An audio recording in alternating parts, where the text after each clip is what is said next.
भैया की कहानी, हर सेल्समैन की ज़ुबानी। Chapter 5, need the foundation. ज़रा सोचिए, आपने अपने बिजनेस में पूरी मेहनत से सारे क्लाइंट्स जोड़े, बिजनेस जमाया और एक दिन सब चला गया। आपके क्लाइंट्स, आपके सारे कॉन्टैक्ट्स, सब कुछ। तो आपको कैसा लगेगा? यह है मेरी कहानी का नया chapter, need the foundation. Chapter 4 में आपने देखा, विक्रम ने मेरे एक क्लाइंट सुरेश भाई को एक रॉन्ग पॉलिसी बेची ईयर एंड टारगेट के चक्कर में, जो मैंने बाद में करेक्शन करवा दी, जिससे सुरेश भाई का 8 लाख रुपए का नुकसान होने से बच गया। ये बात विक्रम को नागवार हुई और उसने ये मैटर हमारे एचओडी को एस्केलेट कर दिया, ये बता के कि राजू भैया कंपनी के लिए नहीं बल्कि खुद के लिए काम करते हैं। फिर क्या होना था?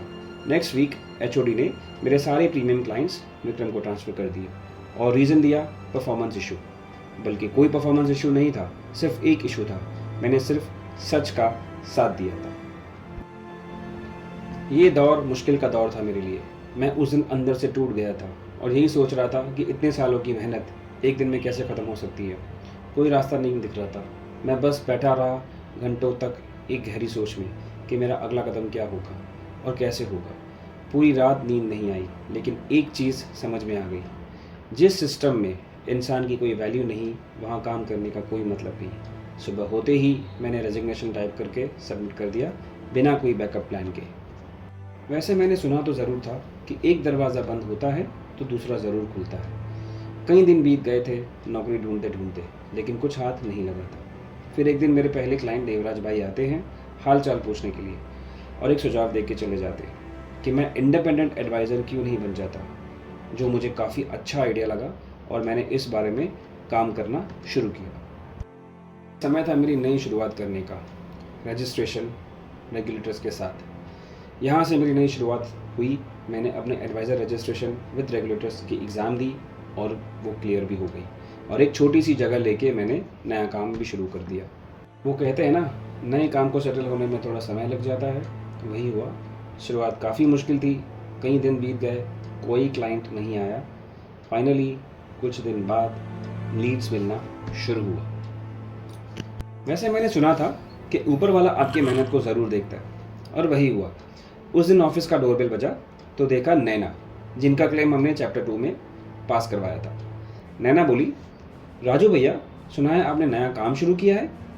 वैसे जिस तरीके से आपने मेरी मदद की थी, मेरी एक सहेली है, उसको भी आपकी गाइडेंस की ज़रूरत है। और वही मेरी पहली क्लाइंट बनी। नेक्स्ट डे देवराज भाई, जिन्होंने मुझे एडवाइस दी थी कि तुम अपना काम क्यों नहीं शुरू करते, उन्होंने मेरा नंबर, मेरा नाम अपने 2 पार्टनर्स को रेफ़र किया और वहीं से मुझे 2 और क्लाइंट्स मिले जिनका रिक्वायरमेंट था फाइनेंशियल प्लानिंग की तरफ। और तीसरा सुरेश भाई अपनी बेटी की शादी का न्योता देने आए थे, साथ ही दामाद के लिए कुछ पॉलिसीज़ भी रजिस्टर करवा दी। मेरे पास शब्द नहीं थे सिर्फ शुक्रिया के अलावा, लेकिन एक चीज़ जो मैंने ज़रूर महसूस की वो ये थी, जो लोग तुम्हारे साथ होते हैं जब तुम कुछ नहीं होते हो, वही तुम्हारी असली दौलत होते हैं।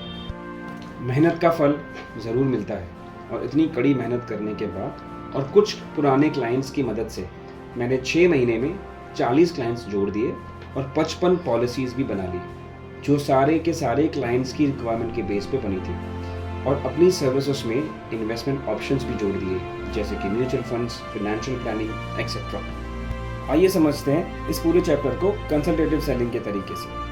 कंसल्टेटिव सेलिंग सिर्फ एक टेक्निक नहीं, एक ऐसी नींव है जो तब भी खड़ी रहती है जब सब कुछ गिर जाता है। जैसे आपने देखा, राजू भैया के सारे क्लाइंट्स और सारे कॉन्टैक्ट्स विक्रम को चले गए थे, लेकिन उन कॉन्टैक्ट्स, उन क्लाइंट्स के साथ जो ट्रस्ट उन्होंने बनाया था, वो ट्रस्ट अभी भी बाकी था। उसी ट्रस्ट की वजह से वो सारे क्लाइंट्स वापस आए और उन्होंने अपने नए रेफरेंसेस दिए, जिसके बेसिस पे राजू भैया ने नए कॉन्टैक्ट्स बनाए, नए क्लाइंट्स बनाए और अपना बिजनेस वापस खड़ा कर दिया।